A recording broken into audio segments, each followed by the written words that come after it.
Hey guys, you've joined us live on Moneycontrol. I'm Manisha Gupta, and the spotlight today is on palm oil with the kind of price moves and import numbers that we are dealing with right now. Joining us for all of that conversation is Mr. Atul Chaturvedi. He's chairman at Asian Palm Alliance. Mr. Trivedi, hi, thank you so much for joining us. And if you listen to the food secretary with his press conference in the previous week, he said last year same time we had 27 lakh tons of stock, which currently stands at 37 lakh tons. So within this, how much is palm import that India has seen, and what is the kind of availability that the country is dealing with right now? No, palm is probably one of the most competitively priced oil in the world, and no wonder Indians are actually lapping it big time. In fact, this year we are penciling in an import of close to about anywhere between 9.5 to 10 million tons. And this is, when you compare it with last year could have been around 7 million tons. So there's a massive increase in palm oil imports, but overall imports into the country have also gone up significantly this year. So I think palm earlier was not very competitively priced. In the last 3-4 months, it's very competitively priced. In fact, the difference with soya oil is now close to about $130 to $140, and that with the summer also in India, that improves the availability and acceptability of palm oil in the country. So palm is the big leader. Oh, it totally is. And, with the kind of imports that we've seen of palm in the country itself, and I mean, as you said, we are much higher than last year itself. How much Indians really consume palm oil directly, knowingly that it's palm, and in its blended form as well? No, in fact, earlier the problem was that palm was not something which was acceptable in whole of the country, but no longer now. Palm in southern India has always been an acceptable oil, absolutely no issues. But now palm is also getting accepted in northern India as well. And a lot of this out-of-home consumption, HoReCa sector, and they all institutional buying, they all buy palm oil. So I think palm is, apart from being used by the institutional sector, is also now being used big time by the households as well. So palm is making definite inroads into the country for sure.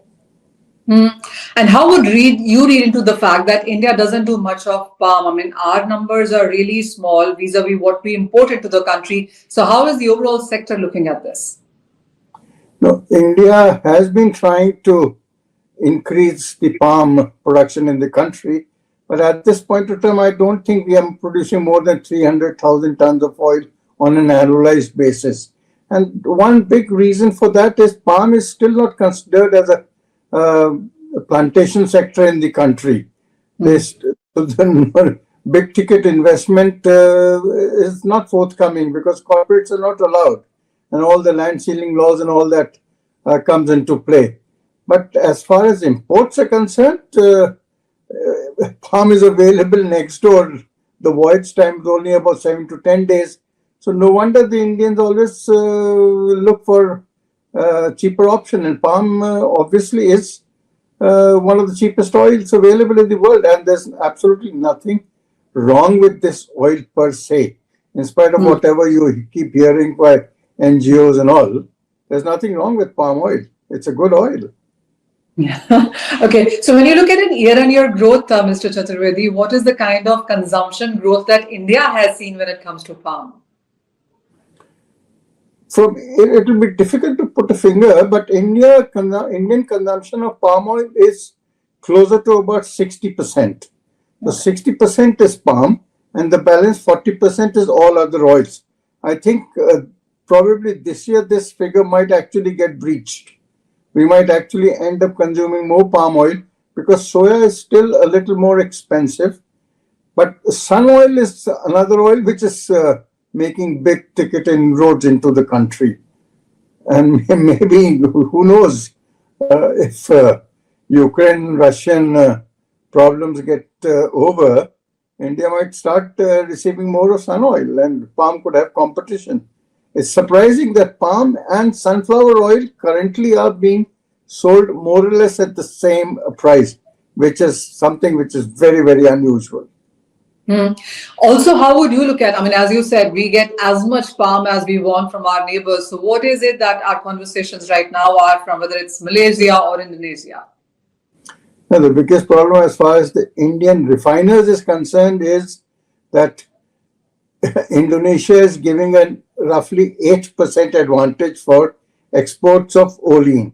In fact, olein attracts zero duty, zero export duty, whereas CPO attracts 8% duty. With the result that you have a funny situation where palm oil CPO is available at today, say for example, at $860 CNF India, but palm olein, which is the refined product, is actually available at $845. It is cheaper than the crude product. So this is something which troubles the Indian processors. And if you really look at the numbers, in fact, this year olein imports into the country could be as high as about 25%. Out of 10 million tons, 9.5 to 10 million tons of palm, about 2.5 million tons of olein is going to be flooding our country. And that is troublesome for the port-based refineries.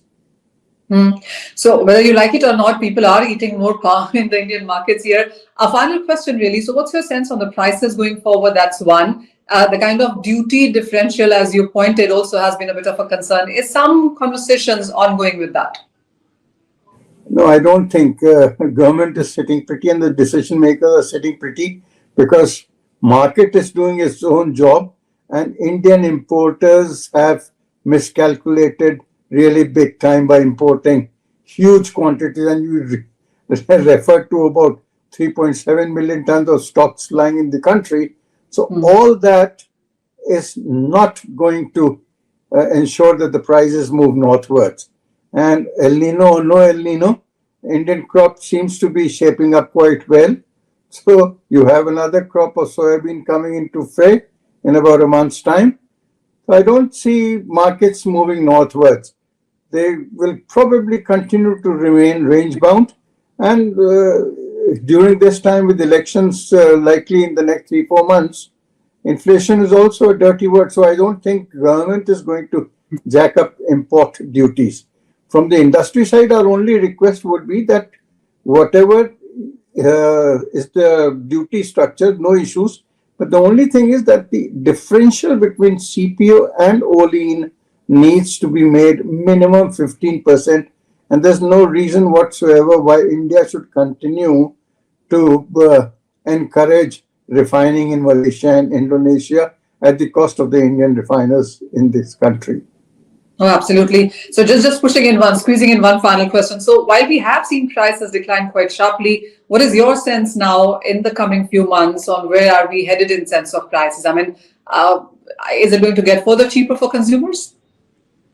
It could. You could see that palm oil has already touched something like 80 rupees a kilo, which is never heard of. Last year we were talking of 175, 180 rupees a kilo, and now it's down to about 80 rupees a kilo. So, but from this level, going down further could be a little bit difficult. But in any case, the option of going up seems to be much more limited. And the downside also will not be all that great. It could be a range-bound move from here for the next few months. And the rupee also is weakening, and that is also ensuring that the import cost keeps going up. Oh, well, absolutely.